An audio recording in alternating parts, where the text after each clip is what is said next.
When Saab introduced the screaming 9.3 Wagon last year, they cited the company's aviation history as inspiration for the car. In fact, the Wagon name is shared with Saab's well-known Wagon jet fighter. But the aeronautical influence has long proved a popular draw for the Saab faithful, as the Wagon builds on a successful string of high-performance Aero cars. So now it's Big Brother's turn, as the first 9.5 Aeros bow. So fasten your seatbelts and put your seat in the upright position, because we've been cleared for takeoff. And what a takeoff it is! Because once you find some open road where you can, shall we say, drive with a little more fervor, you'll find the 2000 Saab 9.5 Aeros are every bit as invigorating as the Wagons. And we say Aeros, plural, because the expected 9.5 Aero Sedan has now been joined by a 9.5 Aero Wagon. And like the Wagons, the Aeros get their kick-in-the-pants punch from a potent little turbocharged four-cylinder, a long-time Saab specialty. This particular unit happens to be a 2.3-liter double overhead cam, 16-valve high-output, turbocharged and intercooled i4 that spins out a whopping 230 horsepower, a feat achieved in part by the heavy-breathing turbo capable of providing 20 psi of boost and Saab's brainy Trionic 7 engine management system.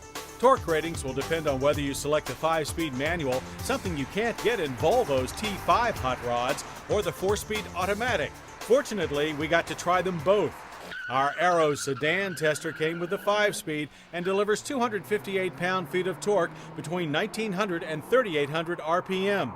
At the track, that broad torque curve was good for a snappy 6.4-second run to 60 and a quarter-mile trap time of 15.1 seconds at 100 miles per hour.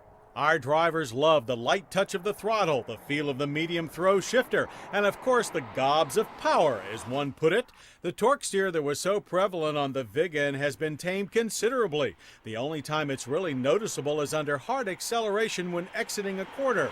Our Aero Wagon came with a 4-speed automatic. This engine-trans combo produces a slightly tamer 243 pound-feet of torque from 1900 to 4600 RPM. That's still good for 0 to 60 in 7.8 seconds and a quarter mile in 15.9 seconds at 90 miles per hour. Slower, but still pretty impressive for a sporty grocery getter. Surprisingly, when it came to coming to a halt, the Wagon bettered the Sedan by posting an average stopping distance from 60 of 102 feet. Our drivers praised the firm pedal feel, the light ABS feedback of the four-wheel disc system, and the stability of the car.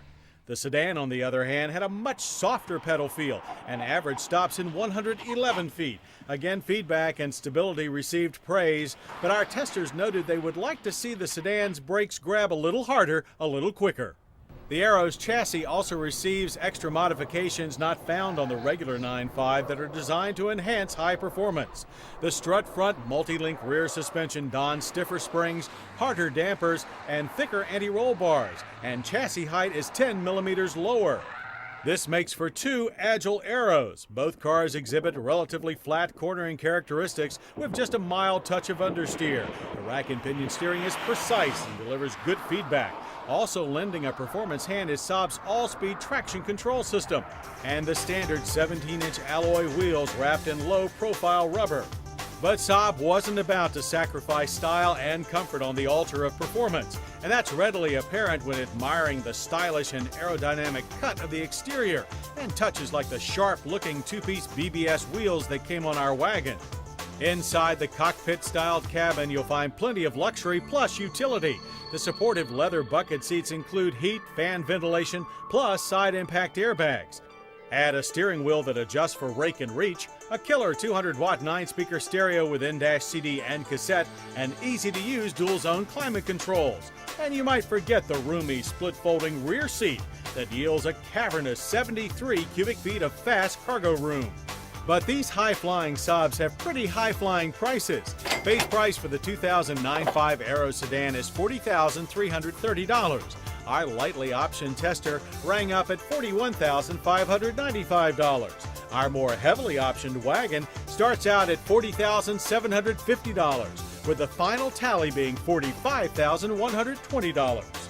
Too pricey? Well, actually, the Aeros are not out of line with the rest of the premium sports sedan and wagon class. And premium and class are two words that definitely apply to the 9.5 Aero sedan and wagon, along with plenty of performance. And for us, that makes these cars aerodynamic. I hope you'll join us.